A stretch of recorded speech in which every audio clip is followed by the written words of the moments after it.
राम मंदिर का उद्घाटन 22 जनवरी 2024 को एक भव्य समारोह में हुआ, जिसमें प्रधानमंत्री नरेंद्र मोदी और अन्य गणमान्य व्यक्ति शामिल हुए।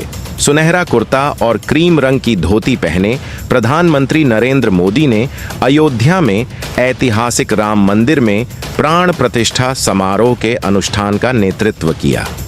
समारोह का सीधा प्रसारण लाखों लोगों ने अपने टेलीविजन पर देखा। राम मंदिर में बॉलीवुड से आमंत्रित अतिथि थे अमिताभ बच्चन,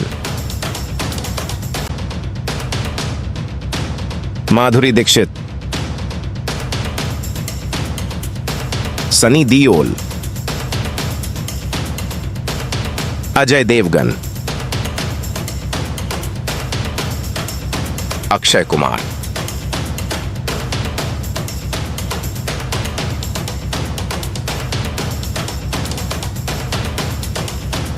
रणबीर कपूर,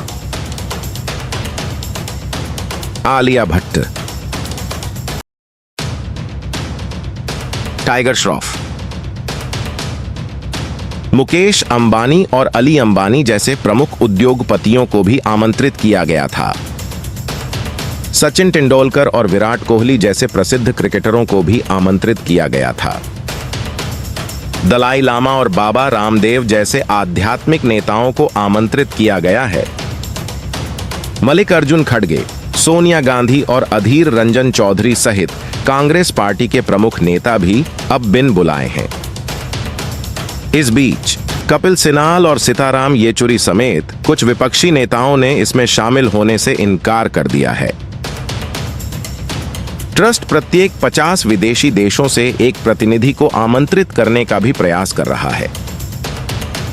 ट्रस्ट ने राम मंदिर आंदोलन में जान गंवाने वाले कार सेवकों के परिवारों को भी आमंत्रित किया है। राम मंदिर के भव्य उद्घाटन के बाद पीएम नरेंद्र मोदी ने अयोध्या में संतों और प्रमुख हस्तियों सहित 7,000 से अधिक लोगों की सभा को संबोधित किया। भीड़ को संबोधित करते हुए प्रधानमंत्री ने इस अवसर के महत्व को व्यक्त करते हुए कहा, हमारे राम लल्ला को अब तंबू में नहीं रहना होगा, वह एक भव्य मंदिर में रहेंगे। पीएम मोदी ने कहा, सदियों के इंतजार के बाद भगवान राम आखिरकार अपने निवास में आ गए हैं। हमने सदियों तक जो धैर्य दिखाया और जो बलिदान दिया, उसके बाद आखिरकार हमारे भगवान राम आ गए। पल राम जन्मभूमि विवाद का जिक्र करते हुए उन्होंने कहा, कुछ लोगों ने कहा कि अगर राम मंदिर का निर्माण हुआ तो इससे देश भर में आग लग जाएगी। हालांकि इस निर्माण से कोई आग नहीं लगी, बल्कि एक नई ऊर्जा पैदा हुई। इससे पहले दिन में उन्होंने प्राण प्रतिष्ठा समारोह देखने के बाद आरती की। आरएसएस प्रमुख मोहन भागवत, उत्तर प्रदेश की राज्यपाल आनंदीबेन पटेल और मुख्यमंत्री योगी आदित्यनाथ पवित्र कार्यवाही के दौरान गर्भगृह के अंदर प्रधानमंत्री मोदी के साथ शामिल हुए। उनका भाषण इस प्रकार है।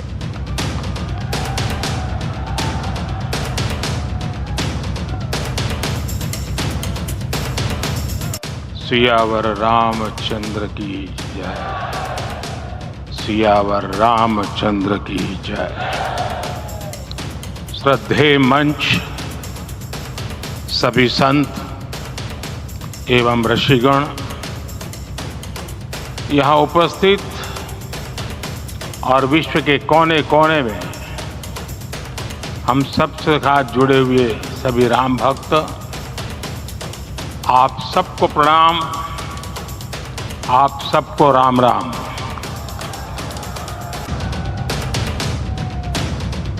आज हमारे राम आ गए हैं।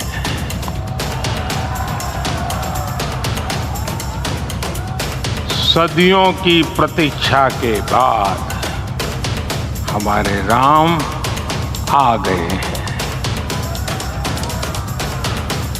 सदियों का अभूतपूर्व धैर्य, अनगिनत बलिदान, त्याग और तपस्या के बाद हमारे प्रभु राम आ गए हैं। इस शुभ घड़ी की आप सभी को समस्त देशवासियों को बहुत बहुत बधाई। मैं अभी गर्भगृह में ईश्वरीय चेतना का साक्षी बनकर आपके सामने उपस्थित हुआ हूं। कितना कुछ कहने को है, लेकिन कंठ अवरुद्ध है। मेरा शरीर अभी भी स्पंदित है, चित्त अभी भी उस पल में लीन है।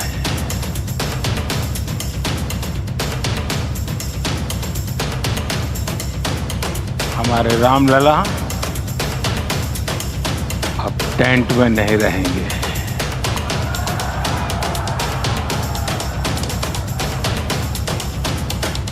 हमारे रामलला अब इस दिव्य मंदिर में रहेंगे।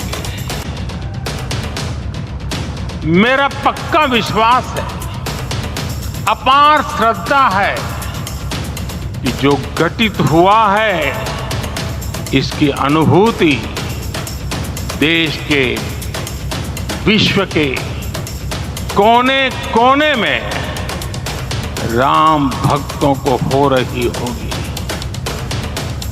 ये क्षण अलौकिक है, ये पल पवित्रतम है।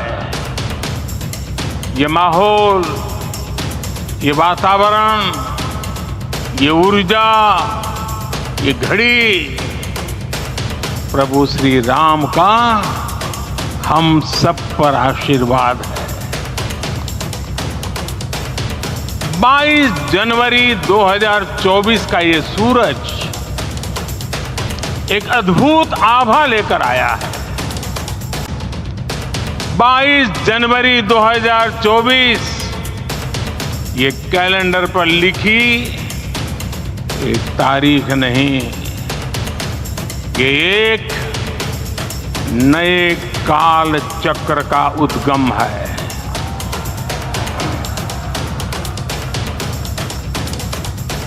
राम मंदिर के भूमि पूजन के बाद से प्रतिदिन पूरे देश में उमंग और उत्साह बढ़ता ही जा रहा है। निर्माण कार्य देख देशवासियों में हर दिन एक नया विश्वास पैदा हो रहा था। आज हमें सदियों के उस धैर्य की धरोहर मिली है। आज हमें श्री राम का मंदिर मिला है। गुलामी की मानसिकता को तोड़कर उठ खड़ा हो राष्ट्र। अतीत के हर दंश से हौसला लेता हुआ राष्ट्र ऐसे ही नव इतिहास का सृजन करता है। आज से 1000 साल बाद भी लोग आज की इस तारीख की, आज के इस पल की चर्चा करेंगे। और ये कितनी बड़ी राम कृपा है कि हम सब इस पल को जी रहे हैं, इसे साक्षात घटित होते देख रहे हैं। आज दिन, दिशाएं, दिग दिगंत सब दिव्यता से परिपूर्ण है। ये समय सामान्य समय नहीं है। ये काल के चक्र पर सर्वकालिक शाही से अंकित हो रही अमिट स्मृति रेखाएं हैं। साथियों, हम सब जानते हैं कि जहां राम का काम होता है वहां पवन पुत्र हनुमान अवश्य विराजमान होते हैं। इसलिए मैं राम भक्त हनुमान और हनुमान गढ़ी को भी प्रणाम करता हूं। मैं माता जानकी, लक्ष्मण जी, भरत, शत्रुघ्न सबको नमन करता हूं। मैं पावन अयोध्यापुरी और पावन सरयू को भी प्रणाम करता हूं। मैं इस पल दैवीय अनुभव कर रहा हूं कि जिनके आशीर्वाद से ये महान कार्य पूरा हुआ है। वे दिव्य आत्माएं, वे दैवीय विभूतियां भी इस समय हमारे आसपास उपस्थित है। मैं इन सभी दिव्य चेतनाओं को भी कृतज्ञता पूर्वक नमन करता। मैं आज प्रभु श्री राम से क्षमा याचना भी करता हूं। हमारे पुरुषार्थ, हमारे त्याग, तपस्या में कुछ तो कमी रह गई होगी। हम इतनी सदियों तक ये कार्य कर नहीं पाए। आज वो कमी पूरी हुई है।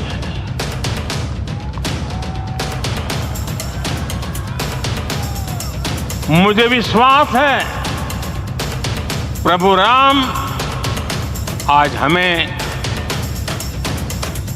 अवश्य क्षमा करेंगे।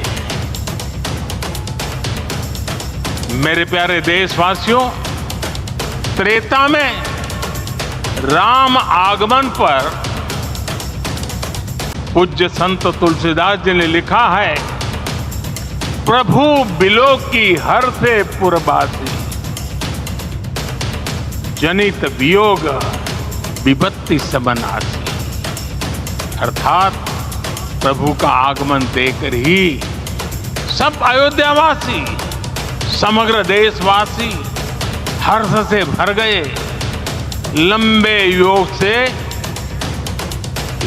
वियोग से जो आपत्ति आई थी उसका अंत हो गया। उस कालखंड में तो वो वियोग केवल 14 वर्षों का था, तब भी इतना असह्य था। इस युग में तो अयोध्या और देशवासियों ने सैकड़ों वर्षों का वियोग सहा है। हमारी कई कई पीढ़ियों ने वियोग सहा है। भारत के तो संविधान में उसकी पहली प्रति में भगवान राम विराजमान है।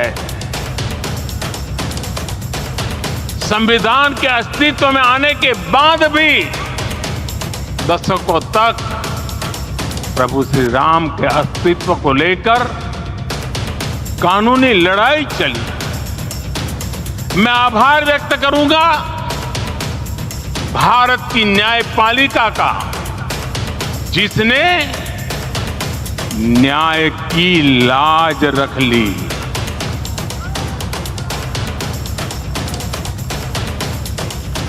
न्याय के पर्याय प्रभु राम का मंदिर भी न्यायबद्ध तरीके से ही बना। साथियों, आज गांव-गांव में एक साथ कीर्तन संकीर्तन हो रहे हैं। आज मंदिरों में उत्सव हो रहे हैं, स्वच्छता अभियान चलाए जा रहे हैं। पूरा देश आज दीपावली मना रहा है। आज शाम घर घर राम ज्योति प्रज्वलित करने की तैयारी है।